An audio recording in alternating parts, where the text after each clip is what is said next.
आलू की कीमत 2000 रुपए है, जो OSR के एस्टीमेट में हम लोगों को मनरेगा से मिलता है। लेकिन श्रीमान जी आप पता करा लीजिए, वर्तमान में 5000 रुपए से कम का एक ट्राली बालू नहीं मिलता।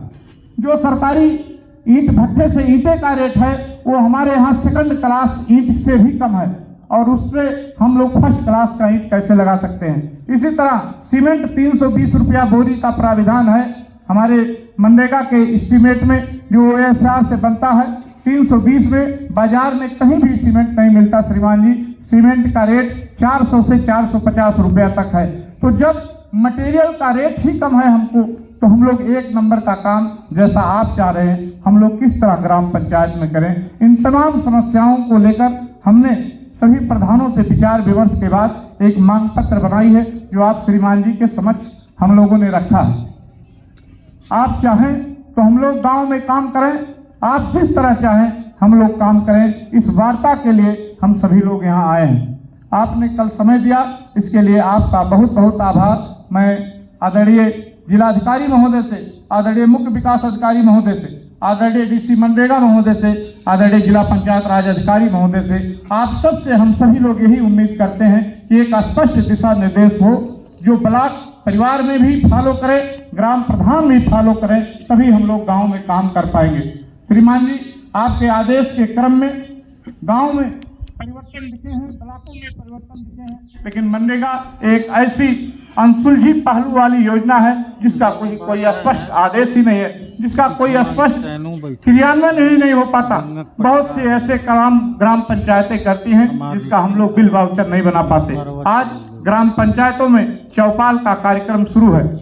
कोई भी ऐसी ग्राम पंचायत नहीं है जो ग्राम पंचायत में चौपाल लगाने के लिए 20 से 25 हजार रुपए प्रति चौपाल खर्च न करती हो।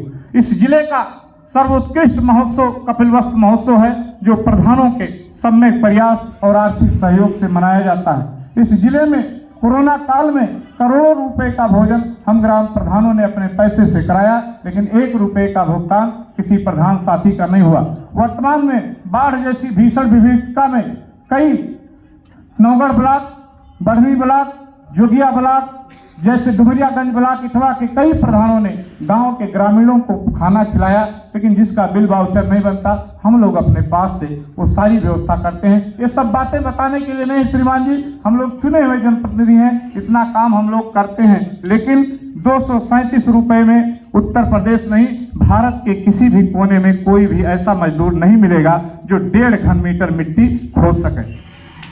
आज लेबर का रेट महंगा है श्रीमान जी, बाजार में 350 से 450 तक रुपए में एक लेबर मिलता है। हम लोग मनरेगा का काम कराते क्यों के हैं?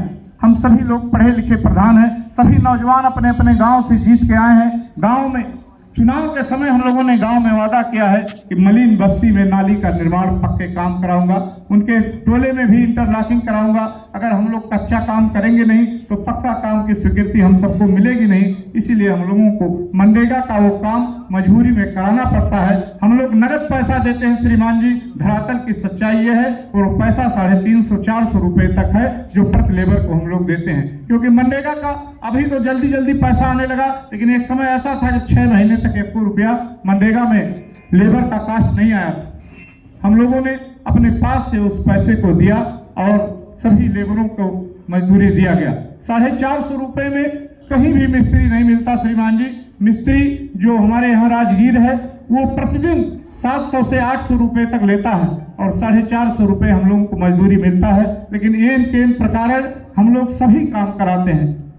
बहुत सारी विसंगतियां हैं जो हम लोगों ने लिखित रूप में आपको देखने के लिए दिया है। मैं उसे पढ़ के सुनाना चाहता हूं सर, अगर उचित हो तो हम पढ़कर लोगों के बीच में रखें। प्रधानों को भी बता दूं सर जो